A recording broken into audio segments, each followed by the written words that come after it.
మన అనకాపల్లిలో శుభప్రదం షాపింగ్ మాల్ సినీ నటులు మానస వారణాసి మరియు శ్రీదేవి చేతుల మీదుగా గ్రాండ్ ఓపెనింగ్.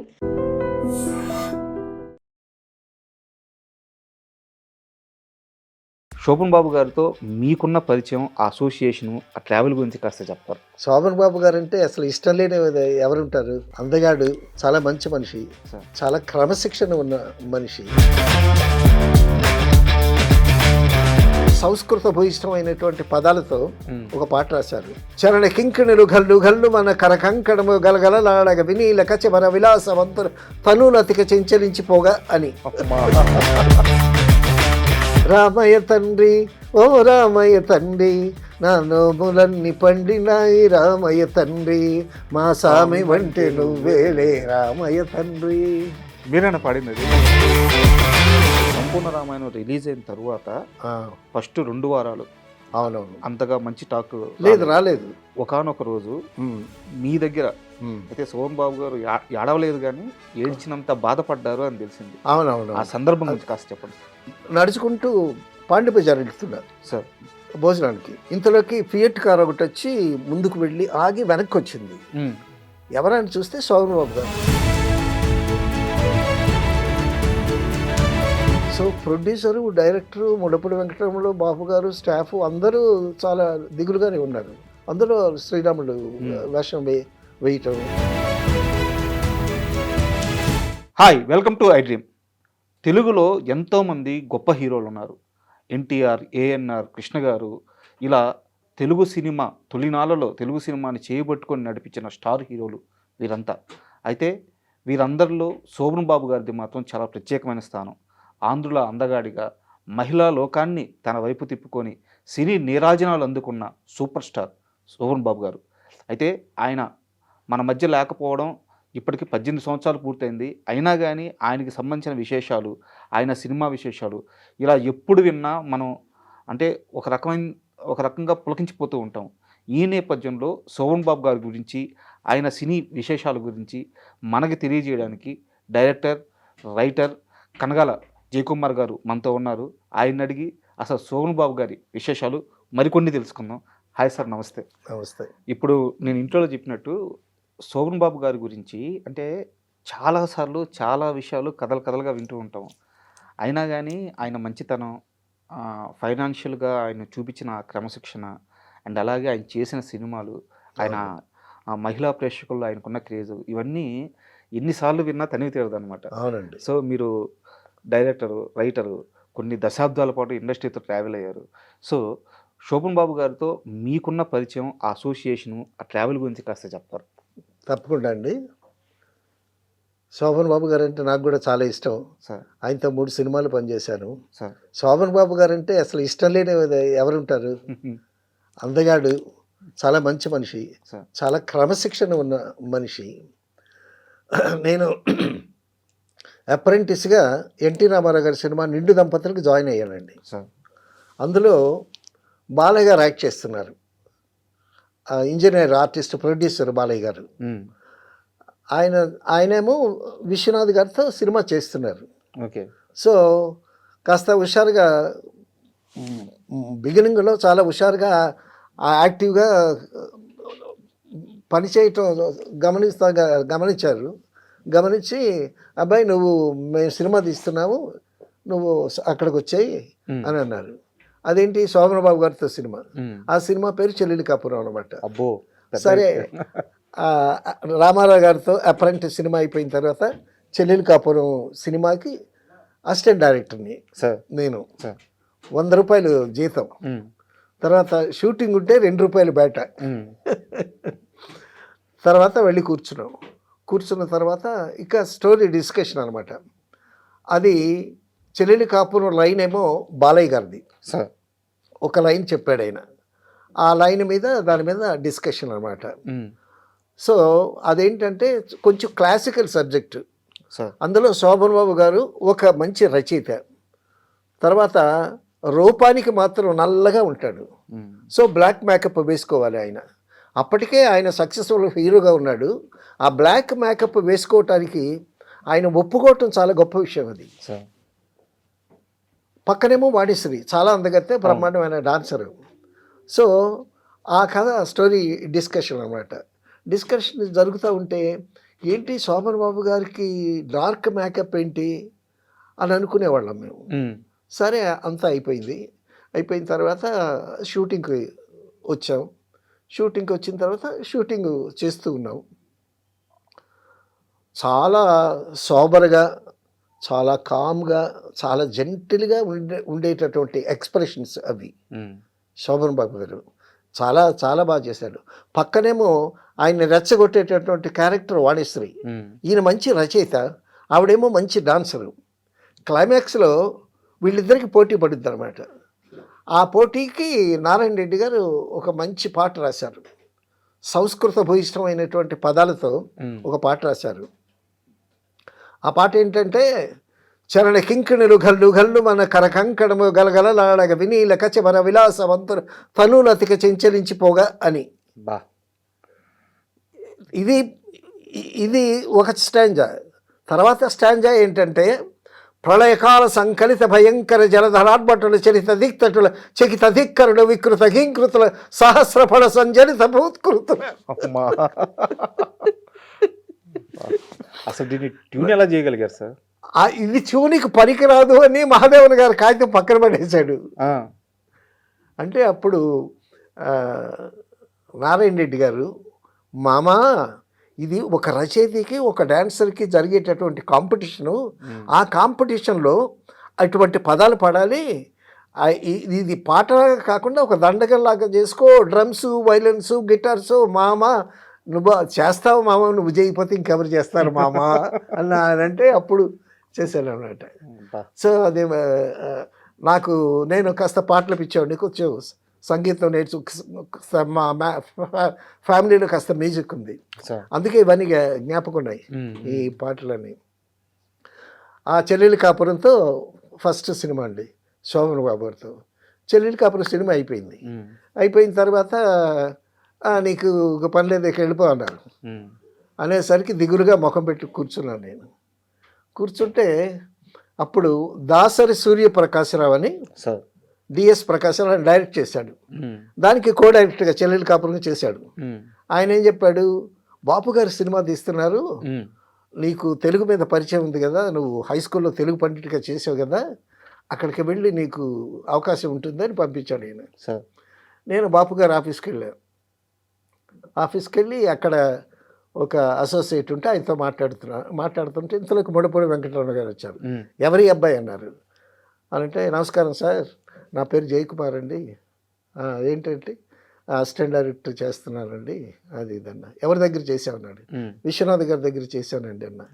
అయితే వచ్చాయి అని అన్నాడు ఆయన. ఎప్పటి నుంచి రమ్మంటారన్న. ఎప్పుడు ఎందుకు, ఇప్పుడు వచ్చాక ఉండిపోవాలి అన్నాడు ఆయన. అలాగా సంపూర్ణ రామాయణంలో కూడా శోభన్ బాబు. సార్ ఒక చిన్న ఇంటరప్షన్, సారీ, చెప్పండి. మీరు బాబు గారిని కలవడానికి వెళ్ళారు, రమణ గారు ఓకే చేశారు. వారిద్దరికి 2 మాటలు ఉండవు కదా, ఒక మాట చెప్తే ఇంకో వాళ్ళు దే ఆర్ 2 in 1, 1 in 2. బాపు గారు రమణ గారు ఇద్దరు కాదండి, ఒక్కరే. మైత్రికి మరో రూపం వాళ్ళిద్దరు. నేను వాళ్ళిద్దరి మీద ఒక కవిత రాశాను. అందులో మంచి లైన్ ఏంటంటే, లాస్ట్ లైన్, మైత్రి అనే మాటలో ఇద్దరు చెరో అక్షరం. ఆ కవితకి నాకు మంచి పేరు వచ్చింది, అవార్డు కూడా వచ్చింది. బాపు గారి దగ్గర పనిచేయటం అంటే నిజంగా అదృష్టం అండి. అందులో సంపూర్ణ రామాయణం లాంటి చాలా గొప్ప సినిమా. మీరు వెళ్ళింది సంపూర్ణ రామాయణానికి. సెకండ్ పిక్చర్ అది. సార్ ప్లీజ్ కంటిన్యూ సార్, నేను ఇంటరప్ట్ చేశాను, కంటిన్యూ. లేదు తప్పకుండా, మీరు ఇంటరప్ట్ చేస్తుంటే విషయాలు బాగా వస్తూ ఉంటాయి ఇంకా. సో సంపూర్ణ రామాయణం రంపచోడవరంలో క్యాంప్ అండి. రంపచోడవరం హై స్కూల్లో మాకు విడిది ఇచ్చారు. ఆ పరిసర ప్రాంతాల్లో షూటింగ్లు అనమాట. మాకు ఒక హాల్ ఇచ్చారు. హెడ్ మాస్టర్ రూమ్ ఏమో శోభన్ బాబు గారికి ఇచ్చారు. పక్క టీచర్స్ స్టాఫ్ రూమ్ ఏమో చంద్రకళ గారికి ఇచ్చారు. సో షూటింగ్ చేసి వచ్చిన తర్వాత అది వింటర్, బాగా డిసెంబరు, అక్కడ రంపచోడవరం చాలా చలి ఎక్కువ. క్యాంప్ ఫైర్ వేశారండి. ఈ క్యాంప్ ఫైర్లో మేము అంతా చుట్టూ కూర్చుంటే శోభన్ బాబు గారు దుప్పటి కప్పుకుని వచ్చి మాతో పాటు కూర్చున్నాడు క్యాంప్ ఫైర్ దగ్గర. కూర్చొని కట్టెలు కాలే వరకు కూర్చునేవాళ్ళం.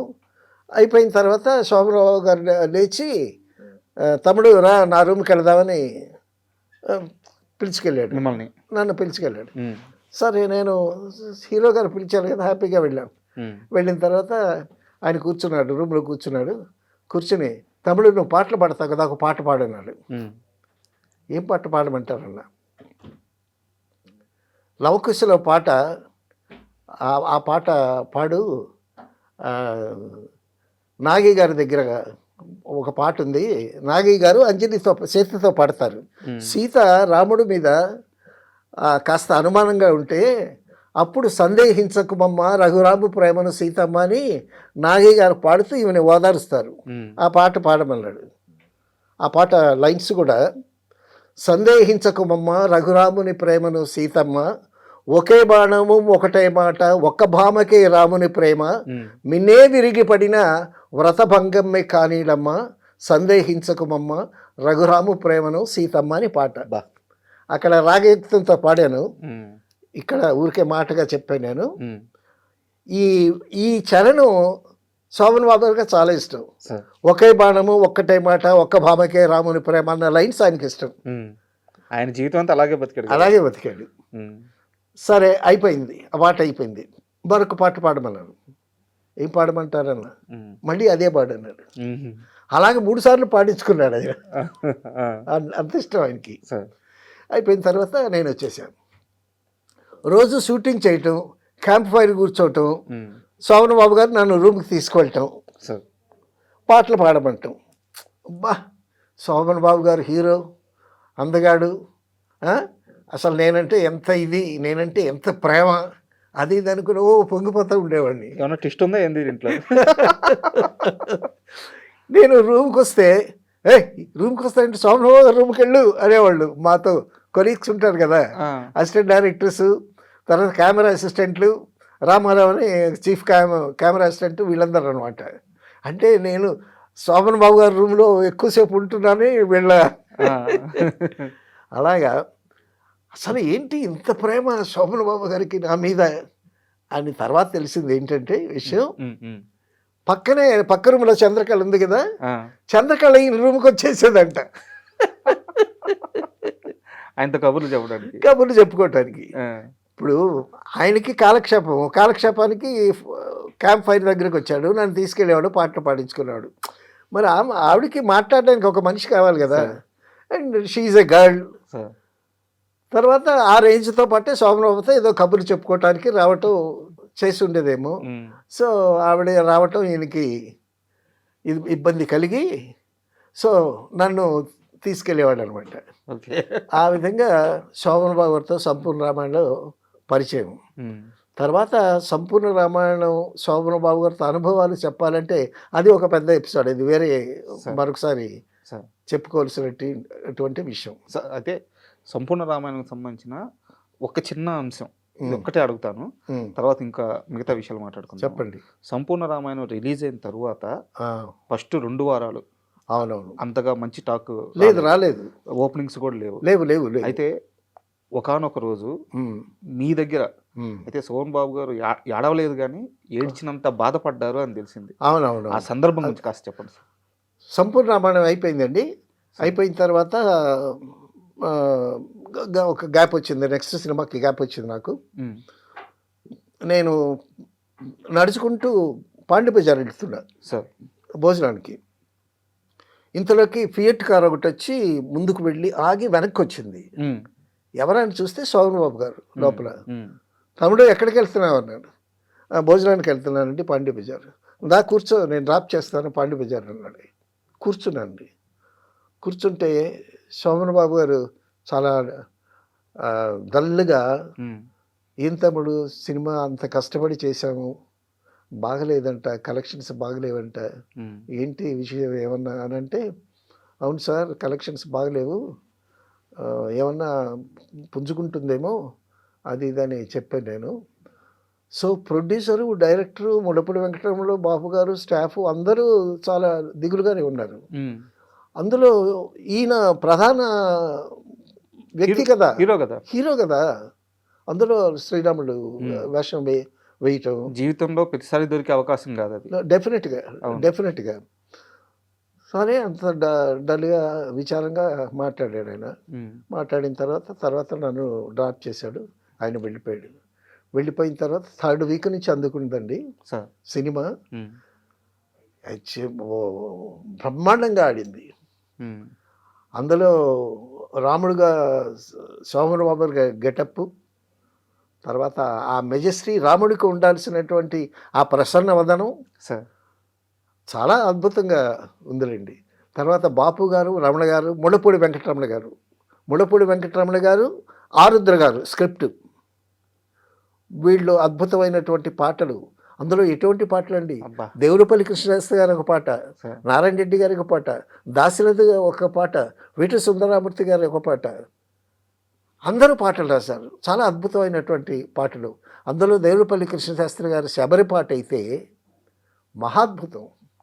ఆ శబరి పాట మీద నిజంగా ఒక పిహెచ్డి చేయొచ్చు, అంత అద్భుతమైనటువంటి పాట. సార్ దాంట్లో ఇంకో పాట కూడా ఉంటుంది, అది ఆ పడవ నడిపే అది కొసరాజు గారు రాశారు, ఫోక్ సాంగ్. మా అమ్మగారికి ఆ పాట అంటే ప్రాణం సార్. చాలా అద్భుతమైనటువంటి ఎన్ని వందల సార్లు వినిందో ఆ పాట. ఆ పాటలో నేను కోరస్ పాడా. అవునా? అవును. రామయ్య తండ్రి, ఓ రామయ్య తండ్రి, నా నోములన్నీ పండినాయి రామయ్య తండ్రి, మా సామి వంటి నువ్వేలే రామయ్య తండ్రి. మీరేనా పాడింది అది? అది ఘంటసాల గారు పాడారు, ఓకే. మేము కోరస్ పాడాం. ఓకే. రామయ్య తండ్రి అని ఘంటసాల గారు పాడిన తర్వాత కోరస్ పాడారు. ఏమి పాట! శివుడి విల్లు ఒక దెబ్బకు విరిచావంట. అసలు ఆగు బాబు ఆగు అని అంటారు. అయ్యానే వత్తుండా బాబు నే వత్తుండా, నీ కాలు దుమ్ము సోకిరాయి ఆడది అయినాదంట, నా నావ మీద కాలు పెడితే ఏమవుతాదో తంట, అందరినీ దరి చేర్చు మహారాజువే, అద్దరినీ చేర్చమని అడుగుతుండావే, నువ్వు దాటలేక కాదులే రామయ్య తండ్రి, నన్ను దయచూడగ వచ్చావా రామయ్య తండ్రి, హైలెస్స లేలో హైలెస్స, హైలెస్స లేలో హైలెస్స అని ఆ పాట పులకించిపోతుంది సార్. అవునవును. చిన్నప్పుడు విన్న పాట కదా, మా అమ్మగారితో కలిసి కూర్చొని టీవీలో కొన్ని వందల సార్లు విన్న పాట. అవునవును. ఆ పాట మేకింగ్ లో ఉన్న వ్యక్తి, ఆ అనుభవాలు తెలిసిన వ్యక్తి ఈ రోజు ఎదురుగా కూర్చొని చెప్తుంటే, అవును అసలు చెప్తుంటే నాకే చాలా ఆనందంగా ఉంది. మా అమ్మ ఈ వీడియో చూస్తే చాలా ఆనందపడుద్ది, నాకు అది ఆనందం ఎక్కువ. Okay okay. అండ్ తర్వాత ఏ సినిమా చేశారు సార్? తర్వాత కాలం మారిందండి సార్. తర్వాత కాలం మారింది. ఆ కాలం మారిందిలో యాక్చువల్గా నేను అసిస్టెంట్ డైరెక్టర్ని కాదు సార్. ప్రేమ్ కుమార్ అనే ఒక అసిస్టెంట్ డైరెక్టర్ విశ్వనాథ్ గారి దగ్గర చేస్తున్నాడు ఆ సినిమాకి సార్. ప్రేమ్ కుమార్ అని. అతను నేను పక్క రూమ్స్లో ఉండేవాళ్ళం. అతనికి ఒంట్లో బాగాలేదు. ఒంట్లో బాగాలేకపోతే అతను నాకు ఒక లెటర్ ఇచ్చాడు. అది వాసిరాజు ప్రకాశం ప్రొడ్యూసర్ గారు. ఆ లెటర్ ఇచ్చి ఆయన ఒక 300 ఇస్తాడు, తీసుకుంటా, నాకు ఒంట్లో బాగాలేదు అని నాకు లెటర్ ఇచ్చాడు. ఈ లెటర్ తీసుకెళ్ళి వాసిరాజు ప్రకాశం గారికి ఇచ్చాడు. ఆయనేమో 300 ఇచ్చి 300 ప్రేమకుమార్కి ఇచ్చేసి మీరు రేపటి నుంచి మీరు రండి అన్నాడు. అతనేమో ప్రేమకుమారు, నేనేమో జయకుమారు, మేము పక్క రూమ్మేట్స్. ఆయన ఎట్టాగా ఆయన రావట్లేదు కదా, మీరు వచ్చేసేయండి అని అన్నాడు. అనేసరికి అతనికి 300 ఇచ్చేసి నెక్స్ట్ డే నుంచి దీనికి వచ్చాను నేను, చెల్లెలికి కాలం మారిందికి సినిమాకి వచ్చాను. అక్కడి నుంచి కంటిన్యూ అయిపోయాను నేను. ప్రేమ్ కుమార్ని మరొక సినిమాకి వేశారు విశ్వనాథ్ గారు. సో కాలం మారింది శోభన్ బాబు గారితో నాకు 3వ సినిమా. అప్పటికి అసోసియేషన్ ఇంకా బలపడిపోయి ఉంటుంది కదా? అప్పటికి అసోసియేషన్ స్టార్ట్ అయ్యి బలపడుతుంది అప్పటికి. అప్పుడు ముందు ఎస్ శ్రీలాల్ గారు డైరెక్టర్స్ యూనియన్ ప్రెసిడెంట్ చేశారు ఎస్ శ్రీలాల్ గారు. తర్వాత దాసనారాయణ గారు వచ్చారు. సో అప్పటికి ఆ యూనియన్ జరిగేటప్పుడు ఆ నిమాయి ఘోష్ గారు, గారు సత్యం గారు, తర్వాత లక్ష్మణ్ రేఖ గోపాలకృష్ణ గారు, వాళ్ళతో పాటు నేను కూడా తిరిగాను అసోసియేషన్ కార్యక్రమాల కోసం. సో ఆ విధంగా యూనియన్ యాక్టివిటీస్ కూడా బాగానే జరుగుతూ ఉండేవి. సో ఈ కాలం మారింది. ఆ కాలం మారింది వర్షాల సమయంలో రిలీజ్ అయింది. వర్షాల సమయంలో రిలీజ్ అయిన తర్వాత మొత్తానికి పాకుతూ దేకుతూ 100 డేస్ ఆడింది ఆ సినిమా కూడా. మీరు గమనించారా? మీరు పనిచేసిన 3 సినిమాలు అన్ని పెద్ద హిట్లే. పెద్ద హిట్లు. తర్వాత చెల్లెలి కాపురం నంది అవార్డు, సంపూర్ణ రామాయణం నందులు, తర్వాత కాలం మారింద నందులు. అవును. విశ్వనాథ్ గారి ఇంటికి వెళితే ఒకసారి పొట్టి ప్రసాద్ అనే ఆర్టిస్టు వేషం కోసం విశ్వనాథ్ గారి ఇంటికి వెళ్ళాడంట. పొట్టి ప్రసాద్ చెప్పింది. పొట్టి ప్రసాద్ అని కొంచెం రేలంగిలా ఉంటాడు, మంచి కమెడియన్ అతను. విశ్వనాథ్ గారు ఇంటికి వెళ్తే విశ్వనాథ్ గారు లోపల ఏదో పూజలో ఉన్నారంట. నెమ్మదిగా తలుపు తీశాడంట. తలుపు తీసేసరికి నందులన్నీ అంబా అంబా అంబా అంబా అంటున్నాయి. అని అనేసరికి లోపల నుంచి విశ్వనాథ్ గారేమో బొమ్మని శంఖముతున్నాడు. ఆయన అమ్మో అమ్మో అని పారిపోయించాడు. అన్ని నందులు విశ్వనాథ్ గారి దగ్గర. అయితే శోభన్ బాబు గారి విషయానికి వస్తే ఆయన చాలామందికి ఫైనాన్షియల్గా చాలా సలహాలు ఇచ్చేవారంట. ఇన్వెస్ట్మెంట్ గురించి, డబ్బును జాగ్రత్తగా చూసుకోండి, డబ్బును కాపాడుకోండి, డబ్బు తర్వాత మిమ్మల్ని కాపాడద్ది, ముఖ్యంగా ల్యాండ్స్ మీద ఇన్వెస్ట్ చేయండి, ఇలా చెప్పేవారంట. మీకు కానీ లేకపోతే వేరే ఆర్టిస్ట్కి అలా సలహాలు ఇవ్వడం కానీ మీరు ఎప్పుడైనా ఆ ఎక్స్పీరియన్స్ ఉందా మీకు శోభన్ బాబు గారు? అంటే నేను ఇండస్ట్రీకి రాకముందు నుంచే శరత్ బాబు నేను ఫ్రెండ్స్. సో ఇండస్ట్రీకి వెళ్ళిన తర్వాత శోభన్ బాబు గారు శరత్ బాబు గారి ఇంట్లోనే 2 సంవత్సరాలు ఉన్నా. అప్పుడు శోభన్ బాబు గారు షూటింగ్కి వెళ్ళేటప్పుడు ఇతను నన్ను తీసుకెళ్ళాడు. అప్పటికి నా సినిమాలు శోభన్ బాబు గారితో చేయటం అయిపోయింది. అయిపోతే సేమ్ ఇలాగే చెప్పాడు, జనాభా పెరుగుతున్నారు బట్ ల్యాండ్ మాత్రం పెరగట్లేదు. కాబట్టి ఈ నివాసానికి ప్రతి వాడికి ఇల్లు కావాలి. కాబట్టి ఆ స్థలం మీద చాలా డిమాండ్, ఫ్యూచర్లో డిమాండ్ ఉంటుంది. కాబట్టి మీరు సంపాదించిన దాంట్లో కొంత ఏదైనా ల్యాండ్ మీద ఇన్వెస్ట్ చేయండి, అది ఉత్తరోత్తర బాగా డెవలప్ అవుతుంది, అదే మిమ్మల్ని కాపాడుతుంది అని చెప్పేవాడు. అదే శరత్ బాబుకి చెప్పాడు. శరత్ బాబు పాటించాడు. శరత్ బాబు చనిపోయే నాటికి అతని ప్రాపర్టీస్ లెక్కేసుకుంటేనండి దగ్గర దగ్గర 200 కోట్లు ఉన్నాయి అక్కడ. ఆయనకి మెడ్రాస్ మౌంట్ రోడ్లో షాప్స్ ఉన్నాయి. తర్వాత ఊటీలో ఒక ఇల్లు కొన్నాడు. తర్వాత ఆమదాల వలసలో ఇల్లు కొన్నాడు. తర్వాత హైదరాబాద్లో ఇల్లు ఉంది. బెంగళూరులో షాపులు ఉన్నాయి. ఆయన చనిపోయే నాటికి 13 వాటాలు వేశాడు శరత్ బాబు. 13 వాటాలు వేసిన తర్వాత కూడా ఈయన పేరున కొంత అమౌంట్ మిగిలింది. అది కూడా డెఫినెట్గా పంచుకుంటారు కదా, బ్రదర్స్ సిస్టర్స్ చాలామంది ఉన్నారు. సో శోభన్ బాబు గారి మాట పాటించినందువల్ల వాళ్ళు ఎంత ఫ్లరిష్ అయ్యారు. ఆయన చెప్పిన మాటలతోనే మురళీమోహన్ గారు కానీ, నాగార్జున గారు కానీ, ఇండస్ట్రీలో చాలామంది ఆయన మాట పాటించి, జయసుధ గారు ఒకసారి అన్నానగర్లో మెడ్రాస్లో ఈ స్థలం కొని జయసుధ చాలా బాగుంటుంది, వాల్యూ వస్తుంది అని అంటే అక్కడ అన్నానగర్లో సేకరించిన చెత్త అంతా అక్కడ డంప్ చేసేవాళ్ళు. జయసుధ ఇదేంటంటే ఇది చెత్త, ఇదేం డెవలప్ అవుద్ది అని వదిలేసింది. తర్వాత చూస్తే అది కోట్ల మీద వెళ్ళింది. ఇప్పుడు 100 కోట్లు. ఆ విధంగా తర్వాత అండి నేను విన్నాను, ఒక వీధి ఇళ్ళన్నీ ఆయనవే. శోభన్ బాబు ఆయన ఇంటికి వెళ్ళాను ఒకసారి. ఆ ఇంటి మీద శాంతి నివాసం అని రాసి ఉంటుంది. ఎంత చక్కని పేరు పెట్టుకున్నాడండి శోభన్ బాబు గారు. తర్వాత ఆయన షూటింగ్లో ఉంటాడు. ఇంటికి వెళితే ఇంటిలో ఒక్క సినిమా కబురు ఉండదు. అంత శాంతి నివాసం అన్నందుకు అంత ప్రశాంతంగా ఉంటుంది వాతావరణం. ఆయన కూడా అంత ప్రశాంత జీవనం సాగిస్తాడు. అసలు ఇండస్ట్రీలో హీజ్ ఎ మోడల్ అండి. ఆయన చాలా ఆదర్శమైన వ్యక్తి. ఇంట్లో కూడా చాలా నిండుగా పంచి కట్టుకొని వైట్ అండ్ వైట్ వేసుకొని చాలా డిగ్నిఫైడ్ ఉండేవారంట. షూటింగ్లో కూడానండి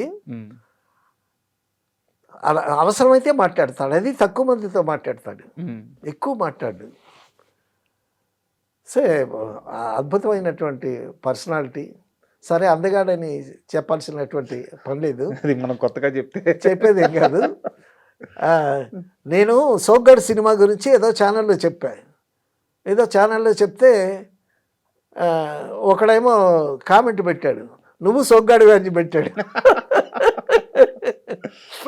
అంటే నేను నాకు పరిచయం ఉన్న వ్యక్తి, లేకపోతే ఆ ఛానల్లో ఫోటోగ్రఫీలో అందంగా ఉన్నానో ఏమో. సోగ్గాడు అంటే ఆయనే. సార్ ఇది సరదాగా అడుగుతున్నాను, మీరు పేర్లు ఏం చెప్పాల్సిన అవసరం లేదు, బట్ నాకు తెలిసింది అడుగుతున్నాను. ఇండస్ట్రీలో చాలా మంది హీరోయిన్స్ శోభన్ బాబు గారిని ప్రేమించారట, నిజమేనా? చాలా, అందులో జయసుధ గారు ఉన్నారుగా, ఆవిడ పబ్లిక్గా చెప్పింది కదా, శోభన్ బాబు క్రష్, మా క్రష్ అది ఇది. అదే ప్రేమించడం అంటే క్రష్ అనే. అదే చాలా మందికి ఆయన అంటే ఇష్టం, అభిమానం. చాలా మందికి ఇష్టం. కానీ ఆయన ఇష్టపడింది వేరే వాళ్ళని, అంతే కదా. ఇప్పుడు మీరంటే నాకు ఇష్టం, నేనంటే మీకు ఇష్టం లేకపోవచ్చు కదా. సో ఆ విధంగా హీజ్ ఏ వండర్ఫుల్ పర్సనాలిటీ, చాలా గొప్ప వ్యక్తి, చాలా డీప్ థింకింగ్. తర్వాత అండి ఆయన గుప్తదానాలు చాలా చేశాడు, చాలామందికి తెలియదు కానీ చాలామందికి చేశాడు. చాలా మంది ఆయన ఆస్తుల గురించే మాట్లాడతారు సార్. అవునవును, ఆయన చేసిన సేవా కార్యక్రమాలు చేయరు, చెప్పలేదు. ఇక్కడ ఒక విషయం ప్రేమ్ కుమార్ అనే అసిస్టెంట్ డైరెక్టర్ చెప్పానే, అతను కూడా శోభన్ బాబు గారి సినిమాలు పనిచేశాడు సార్. శోభన్ బాబు గారు సినిమాలు పనిచేస్తూ ఒకసారి వాడి అప్పుడు మేమంతా అప్పుడే పెరుగుతున్న బడ్డింగ్ స్టేజ్ అనమాట. సినిమా ఉంటేనే ఫుడ్, సినిమా లేకపోతే లాటరీ. ఒకసారి మా షూటింగ్లో ఉంటుండగా వచ్చాడు, అన్నగారు నమస్కారం అండి అని అన్నాడు శోభన్ బాబు గారిని. ఏంట్రా, ఏంటి విషయాలు అన్నాడు.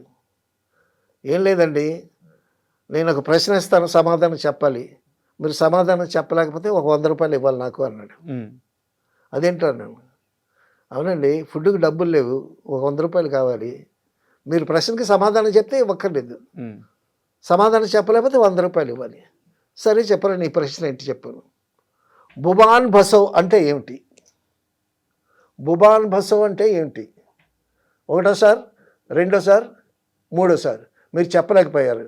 బుబాన్ బసవ్ అంటే తిరగేస్తే శోభన్ బాబు, బుబాన్ బసవ్ అంటే తిరగేస్తే శోభన్ బాబు 100 రూపాయలు ఇవ్వండి అని అన్నాడు. అది ప్రొడక్షన్ మేనేజర్ని పిలిచి వీడికి 100 రూపాయలు ఇవ్వండి అని చెప్పి వాళ్ళ పర్సనల్ మేనేజర్ని పిలిచి, ఆయనకి థియేటర్ ఒకటి ఉంది, ప్రీవియస్ థియేటర్ ఒకటి ఉంది, ఆ స్టాఫ్కి భోజనాలు వస్తాయి. వాడికి చెప్పాడనమాట, ఒరే వీడు ఎప్పుడు వచ్చినా వాడికి భోజనం పెట్టండి అని చెప్పి, వీడికి ఎప్పుడు డబ్బు లేకపోయినా అక్కడికి వెళ్ళి భోజనం చేస్తాడు. సో అలాగా చాలామందికి చేశాడు, చాలామందికి హెల్ప్ చేశాడు. ఆయన చెప్పుకోడు. Sir thank you very much. ఎందుకంటే అంత గొప్ప హీరో గురించి ఇంత చిన్న విషయం తెలిసిన ఆనందమే సార్. ఎందుకంటే మీలాంటి పెద్దలు చెప్పాలి, మేము తెలుసుకోవాలి. సో నిజంగా చాలా ఆనందంగా ఉంది. థ్యాంక్ యూ చెప్పటం కూడా నాకు ఆనందమే sir. Thank you sir. And for more videos, Hi guys, this is Riddhi Kumar here. Please subscribe to iDream channel. Subscribe to iDream Media. Please subscribe to iDream. Please subscribe to iDream. Please subscribe iDream. And please subscribe to iDream. For more videos, subscribe to iDream. please like, share and subscribe to the channel. Congratulations, iDream. Subscribe to iDream. Subscribe to iDream. So subscribe to iDream Media. iDream ki iDream team andarki huge congratulations. Please subscribe iDream Media. Please subscribe to iDream. Subscribe iDream. Please subscribe to iDream. iDream అంటే నా కళల channel subscribe చేసుకున్న నోరు తిరుగుతలేదు, మీరైతే గంట గుర్తు కొట్టండి. For more such videos, please subscribe to iDream. Subscribe to iDream. Please subscribe to iDream. Please subscribe iDream Media. Please do subscribe to iDream. Please subscribe to iDream Media. For best entertainment and information, please subscribe iDream. And don't forget to subscribe to iDream.